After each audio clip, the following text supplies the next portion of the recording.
Hello, hello, hello. How are you doing today, my loves? What's going on? Results. Results in the gym, results in life. How do you know what you're doing is working? And look at those goddamn quads. Oh dear, that's disgusting. Gains for days. I used to think you can't see visible gains. That's not possible. It takes years to see visible gains. And then I started training properly and I realized if you're not seeing visible gains, as someone who's like beginner, intermediate with lifting, a few years in the tank but taking time off and just got back into it, you're doing something wrong. You got to see gains, man. You've got to see the gains. Visible gains every 3 to 6 months on whichever muscles you are focusing on, hopefully all of them, if you don't want to miss anything. But yeah, that's what I'm here to talk to you about.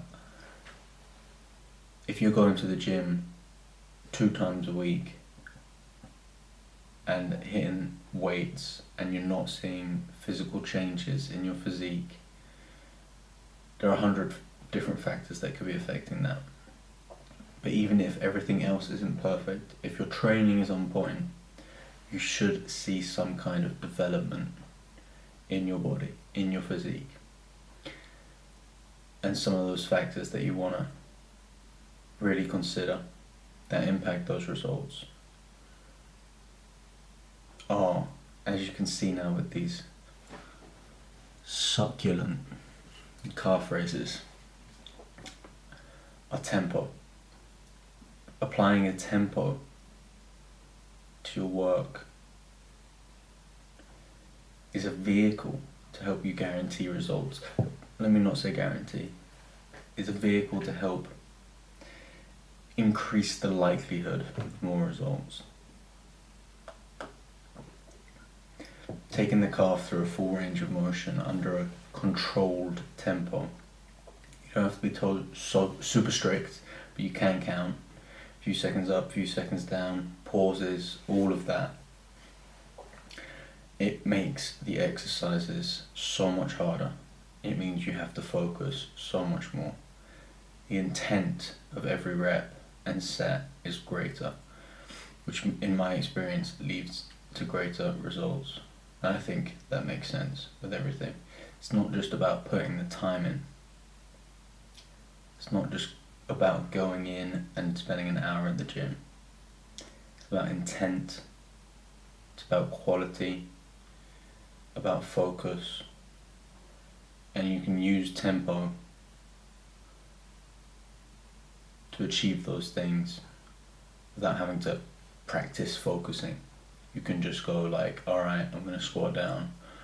1, 2, 3, pause, 2, up, etc., etc. Count your negatives, count your pause, the intent.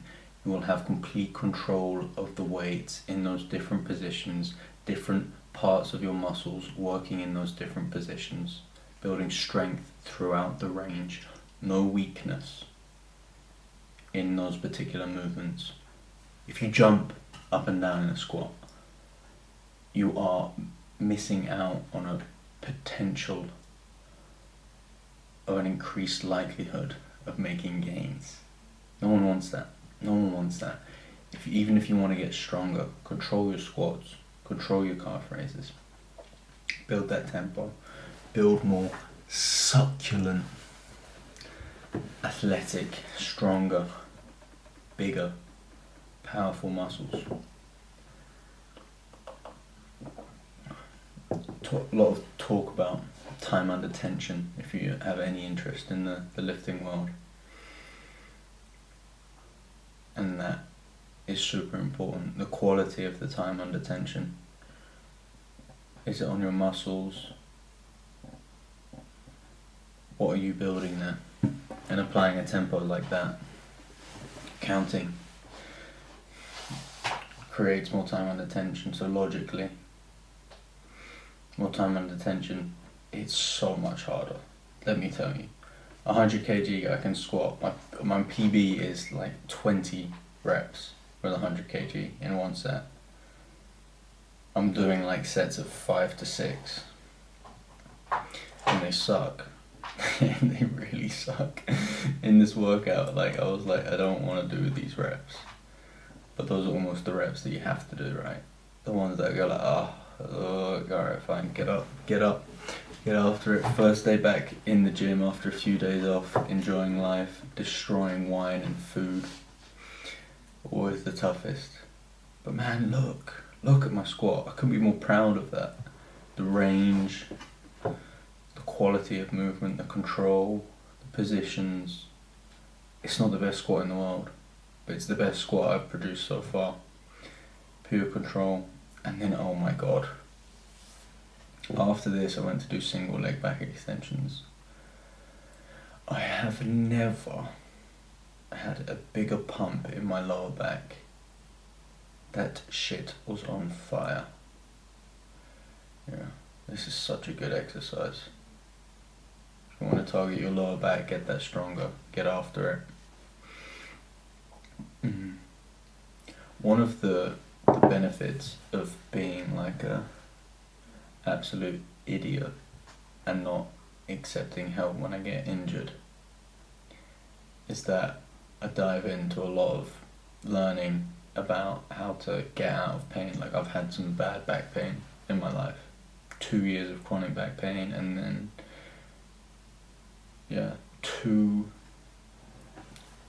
pretty bad tweaks in the gym that led to more back pain for like weeks, and like I learned all about how to try and get out of that back pain, because there's a lot of factors, biological, psychological, social factors. But at the end of the day, if wherever you've got that pain, if you go through building tension, building time in those positions, loaded with resistance, and get those parts of your body visibly stronger, you see visible results. It's hard to think that that's not going to help improve these things. So if you get an injury, do not be afraid of facing it head on. I've got like a little hamstring tendon issue at the moment, and as you can see, I'm trying my best not to be scared of it. I don't want to go in and train hamstrings. It makes me feel uncomfortable. Like sometimes a few reps hurt here and there, and like not the good kind of pain. But I'm going in, like these aren't loaded very much. Going in and doing a few sets. Get those blood circulating in that area. Rest is not the key. Rest is never the key. It has been the key, don't get me wrong. But that's what all the new pain science and rehab approach to injuries is.